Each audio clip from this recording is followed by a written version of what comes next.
We're continuing to follow breaking news out of Clayton tonight. A man is dead after he crashed his truck into an SUV, lost control, and then smashed into a house. Going to Falloon live from that scene in Clayton. So what do we know about what led up to this deadly crash? Adam and Elise, it is a much different scene here near the intersection of Old Salem and Union Roads. Now, I do want to point out this home here behind me. It's lit up. There are actually some people out working and putting up some boards right now. But within just the last hour or so, we have learned from OSHP they have identified the man killed as 39-year-old Isaac Grubbs. Now, he was driving a Ford F-150 on Old Salem, approaching the intersection with Union when Grubbs hit a white Nissan that was being driven by 35-year-old Nathan Nettie. That's all according to OSHP. Now, Grubbs kept driving, going off the road to the right, overcorrecting before driving off to the left. Now, the truck then rolled before crashing into that house. Fortunately, Nettie and the two people inside the home are okay, but it is still unclear tonight whether or not that house is safe to live in. It hit the house, and on the east side of the house, the brick was taken down, and it was punctured through the house. So pretty significant damage. Now, the gas to that house, again, you can see right here behind me, it has been shut off, and OSHP says it will likely remain off until at least tomorrow. Now, OSHP is still investigating this crash, but they tell us they believe high speed might be a factor. Back to you. Tonight, if you're looking for new gas stations in Kettering, you won't be seeing any for quite a while. The city decided Tuesday night to pause certain types of businesses from setting up shop. Jenna Lee Bork joining us live in studio tonight. So, Jenna Lee, how long is this going to last? Well, Elise, even though gas stations have been popular additions in many cities, Kettering is deciding not to allow any new ones to open up for 16 months. It isn't the first city enacting a moratorium like this. The city's director of planning and development tells me gas stations have had a lot of interest in coming to Kettering. There's been a lot of inquiries, and we thought this would be just a good time to push the reset button on that. If you're looking for new businesses that will be coming into Kettering in the near future, there are a few you won't see. The City Council approved a moratorium on Tuesday, which temporarily delays zoning approvals for gas stations, car washes, convenience stores, and small box discount stores. These types of businesses will not be opening new locations in the city for 16 months. Tom Robillard, Kettering's Director of Planning and Development, saying the city needs to rethink zoning in its business districts. In Kettering, we have a lot of scattered business districts that are right next to residential areas, and with the influx of particularly gas stations, we're just getting quite concerned about the impact that those gas stations might have on adjoining neighborhoods. Robillard tells me the community in neighborhoods where gas stations have been proposed have voiced some specific concerns to city officials. Traffic, noise. Typically, gas stations want to operate on a 24/7 basis. So a business district that is right next to a residential neighborhood, we'll probably want to limit the businesses to less intense businesses. Kettering isn't the first city to approve a temporary moratorium, like I mentioned, on businesses like this. In July, Centerville decided to halt new gas stations, convenience stores, and small box discount stores for 1 year. Back to you. Now, roads are back open tonight in Logan County after a 12-hour standoff. It began just after 10:30 yesterday morning at a home on Big Bear Path near Indian Lake. Now, Logan County Sheriff telling us it started when the 911 caller said the suspect shot at their home. When deputies arrived, that suspect barricaded himself inside. The sheriff says the man fired several shots at law enforcement. Officers shot back, hitting the suspect in the arm. The man then surrendered and was taken to the hospital for treatment. Ohio BCI is now investigating. A 16-year-old facing charges tonight after troopers say he was involved in a chase with a stolen car. Now, this is dash cam video of that chase that started on I-75 in Monroe during the early morning hours back in late July. Troopers say there were multiple teens inside of that car. You can see it swerving in and out of lanes. At one point, the driver drove around construction equipment. Eventually, those teens jump out of the car and run. One was later found and arrested here. He's now being charged with receiving stolen property. The Ohio State Highway Patrol says that chase reached speeds of more than 120 miles per hour. We now know the name of the person killed in a two-vehicle crash in Greene County. It happened just after 4 yesterday afternoon on State Route 72 between Bowersville and Interstate 71. Troopers tell us one SUV was traveling south when a car swerved left of center, hitting the SUV head-on. 62-year-old Sherry Gerber was taken to the hospital, where she later died. The other driver is still in the hospital tonight with life-threatening injuries. The crash remains under investigation. The man charged in the eye gouging attack that permanently blinded a local security guard was granted a third psychological evaluation. A judge granting the evaluation in court today. Prosecutors say 26-year-old James Fickling was high on both heroin and fentanyl at the time of that attack back in October of last year. He faces several charges, including felonious assault. Now, Fickling was originally found competent to stand trial back in April before today's decision. He'll be back in court in September for the results of that evaluation. Well, we have some showers moving through the Miami Valley. These are beginning to taper off, mainly just some light rain, but we have some more rain on the way, and a lot of it's going to be arriving during that morning commute tomorrow. So we got some showers around, now pushing east of Wapakoneta into Bellefontaine. Sydney still dealing with rain into Champaign County. Urbana dealing with some showers. Same thing in Xenia, although mainly just light precipitation at this time. Temperatures hanging out 60s and 70s. 72 Dayton. We got 66 in Bellefontaine, so it is overall a mild evening out there. A little bit more humid, however, with a chance for storms in the forecast tomorrow. So we got rain in the morning, but by tomorrow afternoon, potentially a few storms could be on the stronger side. That's why we have a level 1 threat for severe storms. We're going to talk more about that coming up, but for tonight into early tomorrow, we will be dealing with rain and storms for that morning commute. Another chance for storms later into the day, so I'll time it out for you coming up. Greene County Public Health warning COVID is on the rise yet again. The county reported nearly 300 cases in July. That's actually double what it saw for that month in 2023. Gwyneth Falloon spoke with officials and has the county and state numbers and even the most recent numbers. There has been a change in the strain of COVID that's out there. It seems to be more transmissible, and fortunately, it seems to be less severe. A warning from Greene County Public Health. Dr. Donald Brannon saying COVID numbers are climbing once again. This rise in the number of COVID cases clearly started over the last few weeks, well before anyone went back to school. But we've seen through the pandemic, ever since 2020, COVID is unpredictable, and it doesn't follow necessarily seasonal patterns. But Dr. Jeffrey Weinstein with Kettering Health says this spike is affecting the whole state. Over the last 3 weeks, we've seen significant increase, almost a doubling in the number of patients being admitted to the hospital. According to the state's most recent COVID numbers, from July 18th to now, there have been nearly 24,000 cases, resulting in almost 600 hospitalizations. That's compared to the previous 4 weeks when only about 12,000 cases were reported, with 385 hospitalizations. In some situations, people going back to school earlier in the year, and we usually start seeing a rise in respiratory cases around day 5 of the school year. We have seen it sweep through and make people in long-term care facilities very sick. But officials say this is nothing to panic over, just a good reminder to get vaccinated. A mutation could occur that makes the virus much more aggressive or much less able to be inhibited by the vaccines or even the medications that we have for COVID-19. So if possible, the more people that get vaccinated, for sure, the better. And practice healthy habits, especially if you're younger, older, or have a compromised immune system. Those healthy habits include washing your hands, avoiding touching your face, of course, as well, and covering your cough and sneezes, and staying home when you're sick.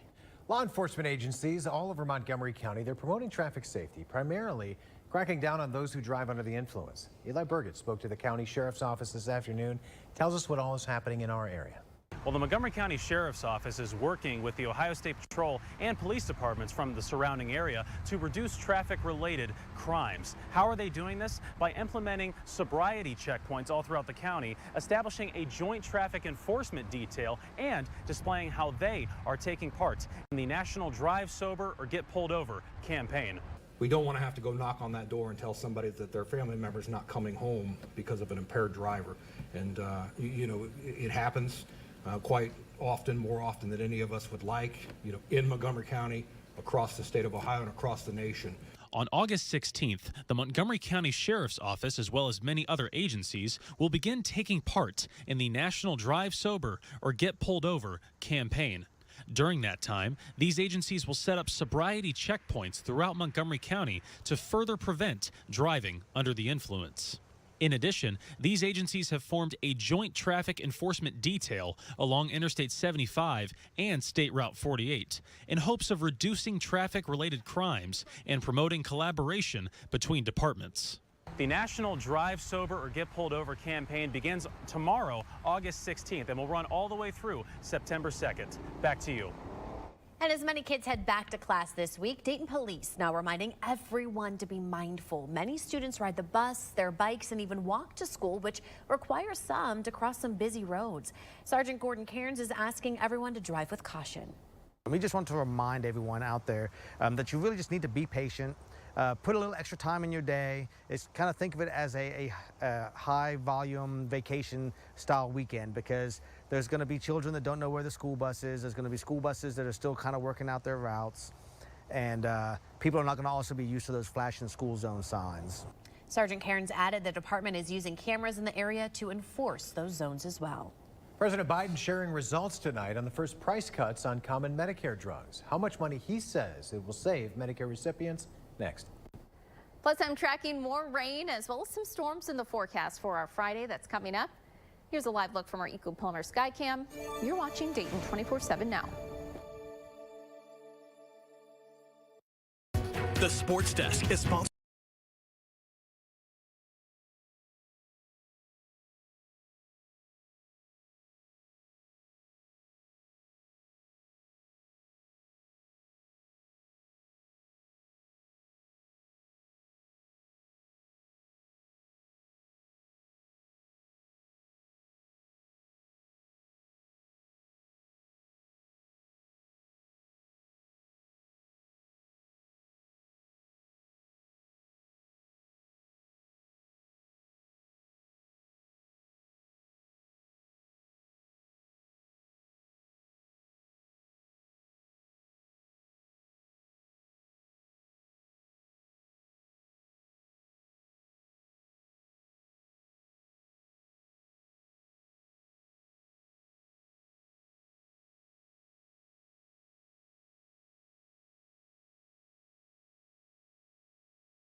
Governor Mike DeWine ordering flags to be lowered in honor of a former Greene County judge. Judge Robert Hagler died on August 3rd at the age of 84.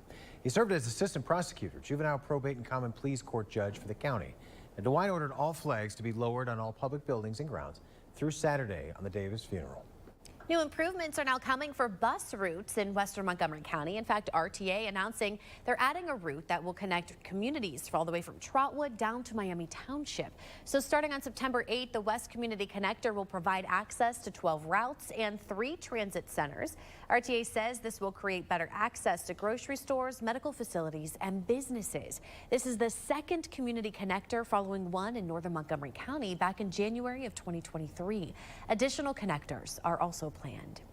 And tonight, the Biden administration announcing the results of the first Medicare price cuts. Federal officials reached deals with drug companies to lower the price of 10 of Medicare's most widely used drugs. The White House says it will save seniors and other Medicare recipients $1.5 billion in out-of-pocket costs in the first year of the program alone. President Biden says health care should be a right in America, not a privilege. Kamala and I both get it.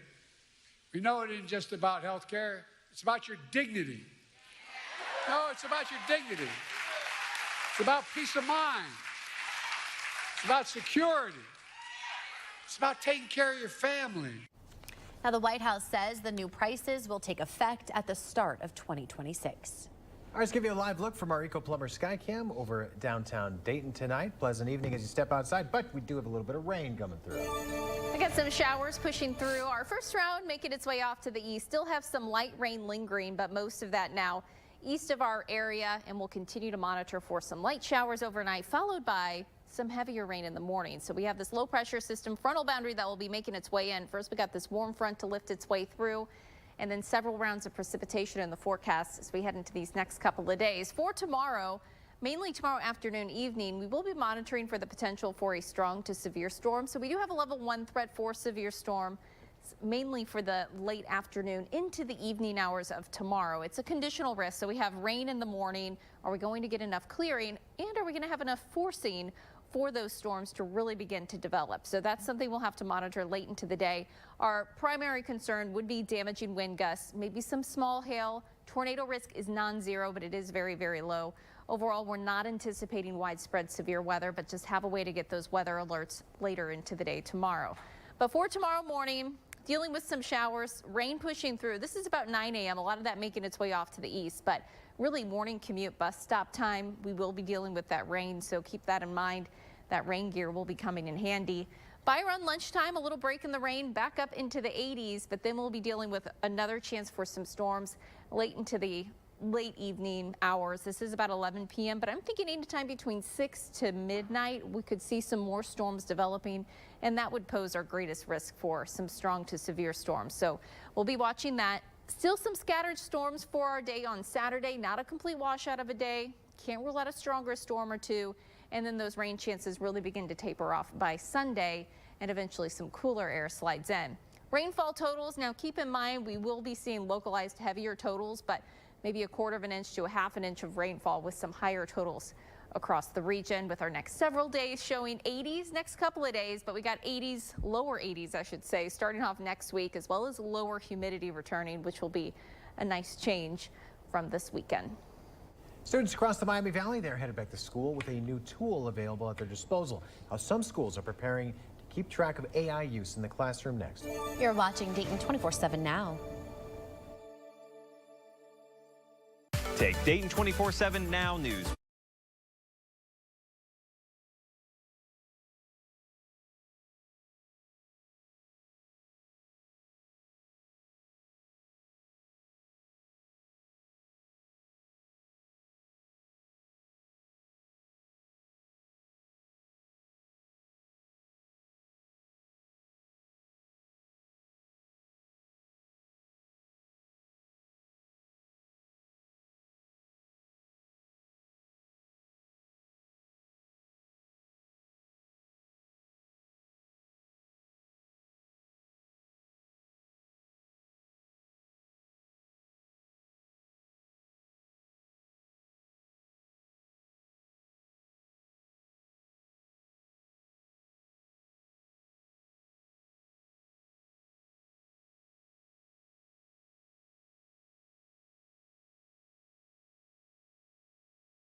As kids go back to school, we are looking into artificial intelligence in the classroom. Lydia Weiss sat down with 2 superintendents to see how they plan to keep track of plagiarism with software like ChatGPT. Here's what she found. Luckily, our local school districts have already been preparing for any sort of issues that could arise with students using AI on assignments, and they actually told me today that they're hoping to embrace the new technology rather than run away from it. We thought to ourselves, I don't know if get ahead of it is right because AI is here. I think for us it's about the thoughtful implementation, usage, and embrace of AI. And I got to tell you, we're having fun going to workshops and seminars and having fun reading a lot about AI and its academic uses. Both of these school districts that I spoke to say that they've been preparing for this ahead of time. Dr. Neil Gupta, superintendent of Oakwood City Schools, says that they had already had a policy on plagiarism and that will continue to apply for AI tools because they want their students presenting their own way of thinking. Dr. Robert McDole, director for the Center of Teaching and Learning at Cedarville University, says the AI really took off in the classroom back in November of 2022, so this marks the 3rd school year of it playing a role in the classroom. Back to you. Students at Dayton Public Schools wrapped up their first day today, and grades 1 through 12 returned, of course, today. So next week, preschool and kindergartners are going to have the staggered start beginning on Wednesday. Now, this is their first year using the newly renovated Transportation Center and the Transportation Zones. Parents with questions about the route changes can actually call the Transportation Center or simply visit the district's website. And college students, they're going to be heading back to class very soon if they haven't already. For the University of Dayton, first-year students move in tomorrow, returning students moving in over the weekend. Classes start Monday morning, and classes also start Monday for Clark State. Cedarville University classes for undergraduates and dual enrollment students start class on the 21st. Move-in at Wright State starts next Wednesday. Classes start on the 26th. St. Clair Community College also returns on the 26th. Registration for fall classes ends on Monday. And of course, we want to see your back to school pictures. Take a look. Adam sent in the pictures of his 3 girls. We've got Sylvie, Josie, and Violet. They started, Sylvie started 8th grade, Josie started 3rd, Violet started 5th, and they had a good day? They had a great first day. Yeah, those smiles didn't leave all days, thankfully. We'll hope that continues for the next however many weeks. I don't even know how many days. 9 months, whatever it is, until 5,000, May. who knows? I don't know. Well, but no, they had a great first day. They did, good. Well, we want to see your pictures and videos. It's so easy to send them. Take out your phone, scan the QR code on your screen. That'll take you right to the Dayton 24/7 Now app. Click the app, open.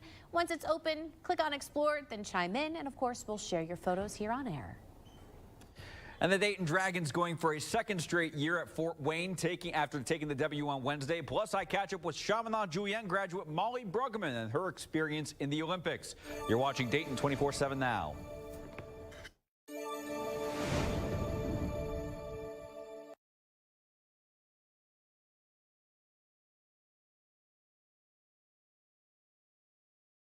Arby's is full of choice.